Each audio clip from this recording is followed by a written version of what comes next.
হয়েছি। আল্লাহ পাক বলছেন, উনজুর কাইফা ফাদ্দালনা বা'দাহুম আলা বা'দিন, তুমি দেখো আমি কাউকে কাউকে বেশি সম্মান দিয়েছি, কারো উপরে কারো আমি শ্রেষ্ঠত্ব দিয়েছি, কারো ক্যারিয়ারকে বড় করেছি, কারো টাকা পয়সা বেশি দিয়েছি, কিন্তু ওয়ালাল আখিরাতু আকবারু দারাজাতিন ওয়া আকবারু তাফদীলা, কিন্তু আখিরাতেই হচ্ছে সবচেয়ে বেশি সম্মান, সবচেয়ে মর্যাদার বিষয়। আমরা সকলেই বিশ্বাস করি যে আমরা আখিরাতের এই বিশ্বাস নিয়ে আমার তাকওয়ার জীবনের কথা আমরা শুনেছি, তাকওয়ার ওয়াজ আমরা শুনেছি, এটি আসলে মূল কথা।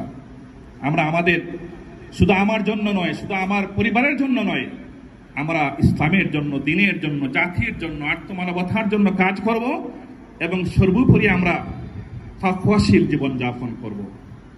শেষে একটা কথা বলতে চাই, লোকমান আলাইহিস সালাতু ওয়াস সালাম তার সন্তানকে উপদেশ দিয়েছিলেন, আমি উপদেশ চাই তোমাদেরকে সন্তান হিসাবে। তিনি বলছেন, ইয়া বুনাইয়া আদ-দুনিয়া বাহরুন আমিকুন ওয়া কাদ গারাকা ফীহি উনাসুন কাসীর, হে আমার সন্তান, এই দুনিয়াটা একটা মহাসমুদ্র, এই সমুদ্রতে অনেক ডুবে গিয়েছে, এই সমুদ্রের উত্তাল তরঙ্গমালায় অনেকে টিকতে পারে নাই, ডুবে গিয়েছে, ঈমান হারিয়ে ফেলেছে, হেদায়েত হারিয়ে ফেলেছে, ইসলাম হারিয়ে ফেলেছে, আদর্শ হারিয়ে ফেলেছে, পোশাক হারিয়ে ফেলেছে, চরিত্র হারিয়ে ফেলেছে, সততা হারিয়ে ফেলেছে, দুর্নীতির মধ্যে ডুবে গেছে, হারামের মধ্যে ডুবে গেছে।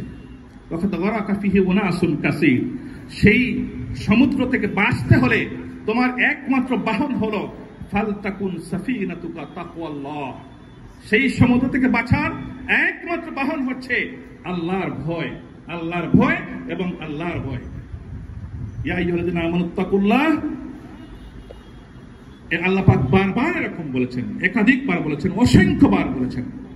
তো আল্লাহ সুবহানাহু ওয়া তাআলা আমাদের সবাইকে তাকওয়ার গুণে গুণান্বিত হয়ে আল্লাহর দ্বীনের পতাকাবাহী হিসাবে আত্মমানবতার কল্যাণে প্রতিশ্রুতিশীল একজন ব্যক্তি হিসাবে এবং এরকম একটি সুন্দর ব্যাচ প্ল্যাটফর্ম হিসাবে যেন আমরা কাজ করতে পারি, তোমাদের প্রতি সেই উদাত্ত আহ্বান জানিয়ে মহান মাবুদের কাছে সেই আমাদের পরবর্তী যত প্রয়োজন আছে, জামিয়ার যত প্রয়োজন আছে, সমস্ত প্রয়োজন আল্লাহ পাক তার কুদরত দিয়ে সমাধান করে দেন, সেই তৌফিক কামনা করে আমার কথা এখানেই শেষ করছি।